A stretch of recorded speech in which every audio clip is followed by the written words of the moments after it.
ओम नमः शिवाय। दोस्तों, वास्तु ज्ञान गंगा यूट्यूब चैनल पर आप सभी का स्वागत है। आज मैं आपको गुप्त नवरात्रि के कुछ उपाय बताने वाला हूं। ये उपाय बेहद ही चमत्कारी और प्रभावशाली हैं।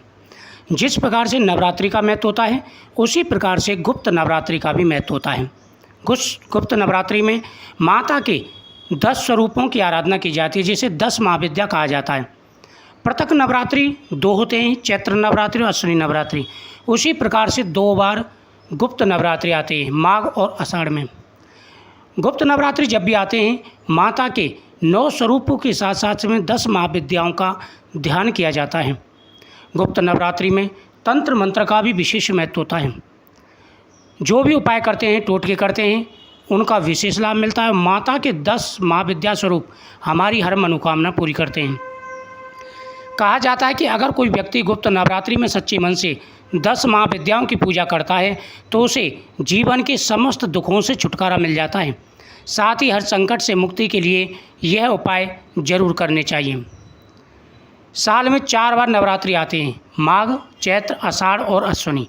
चैत्र और अश्विनी में पृथक नवरात्रि आते हैं और माघ और आषाढ़ में गुप्त नवरात्रि आते हैं। इनमें से माघ और आषाढ़ में आने वाले नवरात्रि को गुप्त नवरात्रि व 10 महाविद्याओं की पूजा के लिए जाना जाता है। आषाढ़ माह की गुप्त नवरात्रि और माघ मास की गुप्त नवरात्रि में अगर आप अपनी इच्छा बोल करके महाकाल भोलेनाथ की पूजा करते हैं, साथ ही माता दुर्गा के 10 स्वरूपों की आराधना करते हैं, तो आपकी सभी मनोकामनाएं पूरी होंगी। गुप्त नवरात्रि के दौरान कई साधक महाविद्या तंत्र साधना के लिए माँ काली, तारा देवी, त्रिपुर सुंदरी, भुवनेश्वरी, माता छिन्नमस्ता, त्रिपुर भैरवी, माँ धूमावती, माता बगलामुखी, मातंगी और कमला देवी की आराधना की जाती है। ये 10 महाविद्याएँ कही गई हैं। नवरात्रि के दौरान 10 महाविद्याओं को श्रृंगार का सामान महिलाओं को जरूर अर्पित करना चाहिए। पूरे 9 दिनों तक महाविद्याओं को पीले फूल अर्पित करें। ऐसा करने से महाविद्याओं का आशीर्वाद प्राप्त होता है और सभी प्रकार की मनोकामनाएं पूरी हो जाती हैं।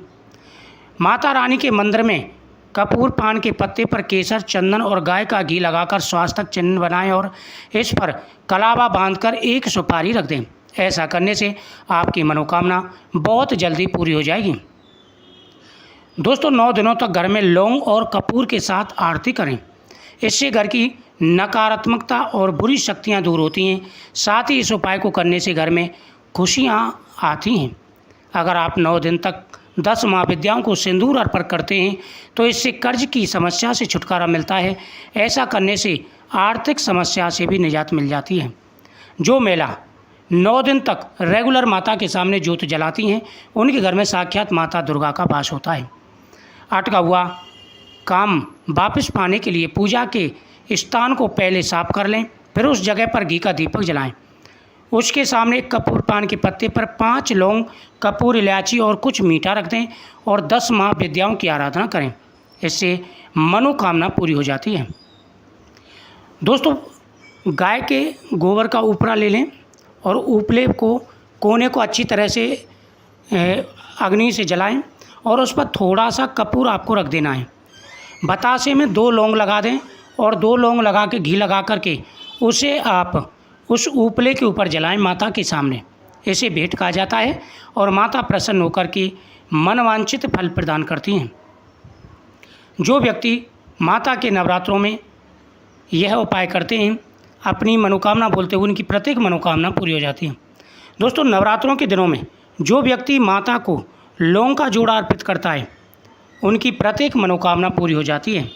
धन बढ़ता है, सुख समृद्धि बढ़ती है और जीवन में आ रही सारी समस्याओं का निवारण हो जाता है। दोस्तों, जो व्यक्ति अपने प्रत्येक कार्यों को लेकर के परेशान हैं, उनके कार्य नहीं बन पाते, तो उनको नवरात्रों में माता की आराधना जरूर करनी चाहिए। नवरात्रि के दौरान 10 महाविद्याओं को श्रृंगार का सामान, पूरे 9 दिन तक महाविद्याओं को पीले फूल, ऐसा करने से अगर ये चीज़ें अर्पित करते हैं तो महाविद्याओं का आशीर्वाद प्राप्त होता है। साथ ही माता के सामने केले का फल प्रतिदिन अर्पण करना चाहिए।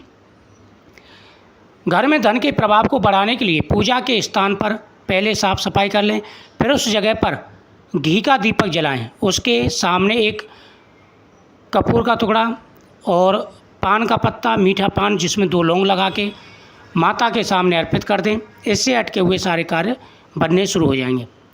दोस्तों, अगर आपका कोई कार्य नहीं बन पा रहा है, प्रत्येक कार्यों में आपके में रुकावट आती है, तो आपको माता के सामने 9 पुष्प पीले और 9 पुष्प लाल प्रतिदिन समर्पित करने हैं। इससे माता प्रसन्न होकर के मनवांछित फल प्रदान करती हैं और सभी मनोकामनाएं पूरी हो जाती हैं। जो व्यक्ति इन 9 दिनों में प्रतिदिन माता के सामने हवन करते हैं, ओम ऐं ह्रीं क्लीं चामुंडा बिच्चे नमः, ओम ऐं ह्रीं क्लीं चामुंडा बिच्चे स्वाहा, ओम जयंती मंगला काली भद्रकाली कपालिनी दुर्गा क्षमा शिवदात्री स्वाहा स्वधा नमस्तुते। इस प्रकार से मंत्रों का जाप करते हुए, माता के स्वरूपों का ध्यान करते हुए हवन करते हैं, उनकी सारी व्याधाएं, सारी परेशानियां दूर हो जाती। 108 लौंग का हार बना करके जो व्यक्ति माता को समर्पित करते हैं, उनकी सभी मनोकामनाएं पूरी हो जाती हैं। जो व्यक्ति नियमित रूप से माता के सामने स्वास्तिक चिन्ह बनाते हैं और 1 लोटा जल का भर करके श्री दुर्गा चालीसा का पाठ करते हैं या बगलामुखी चालीसा का पाठ करते हैं, फिर उस जल को घर में छिड़क देते हैं, उस व्यक्ति की प्रत्येक मनोकामना पूरी हो जाती है और घर में कभी कोई कष्ट व संकट नहीं आता। दोस्तों, इन नवरात्रों के 9 दिनों में जो व्यक्ति गौ माता की पूजा करते हैं, उनके जीवन में आ रहे सारे कष्टों का निवारण हो जाता है। प्रत्येक व्यक्ति को माता दुर्गा की पूजा के साथ साथ में, माता दुर्गा की जब पूजा कर रहे हो, माता दुर्गा की पूजा के साथ साथ में भोलेनाथ का पूजन भी करना चाहिए। प्रतिदिन भोलेनाथ का अभिषेक करें गाय के दूध से। गाय के दूध में थोड़ा सा शहद मिला करके आपको भगवान शिव को समर्पित करना है। माता दुर्गा के सामने आप प्रतिदिन अपनी प्रार्थना बोलें और एक भोजपत्र पर लिख कर के अपनी प्रार्थना माता के सामने समर्पित कर दें। ऐसा करने से आपकी हर मनोकामना पूरी होगी। 9 दिन तक लगातार आप प्रतिदिन माता के सामने माता के मंत्रों का जाप करें और एक फल रख कर के माता के सामने आप उस फल का सेवन करें। ऐसे आपकी मनोकामना पूरी होगी। गुप्त नवरात्रि के इन दिनों में व्यक्ति को घर के अंदर तामसिक भोजन नहीं बनाना चाहिए। घर पर आए हुए किसी का तिरस्कार ना करें, किसी का अपमान ना करें। माता दुर्गा की कृपा से आपके रुके हुए सारे कार्य बनने शुरू हो जाएंगे।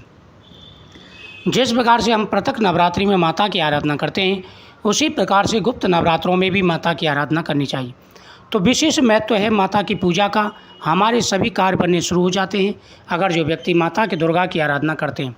दोस्तों, मुझे उम्मीद है आपको ये जानकारी बहुत ही अच्छी लगी होगी। वीडियो को शेयर करें, चैनल को सब्सक्राइब करें, कमेंट में जय माता दी जरूर लिखें। माता दुर्गा आपकी सभी मनोकामनाएं अवश्य पूरी करेंगे। जो भी चैनल पर पहली बार आए, चैनल को सब्सक्राइब करें, बगल में बेल आइकन बटन को दबा दें। जो भी हम वीडियो डालते हैं उसका नोटिफिकेशन पहुंचेगा सबसे पहले आपके पास। माता दुर्गा आपकी हर मनोकामना अवश्य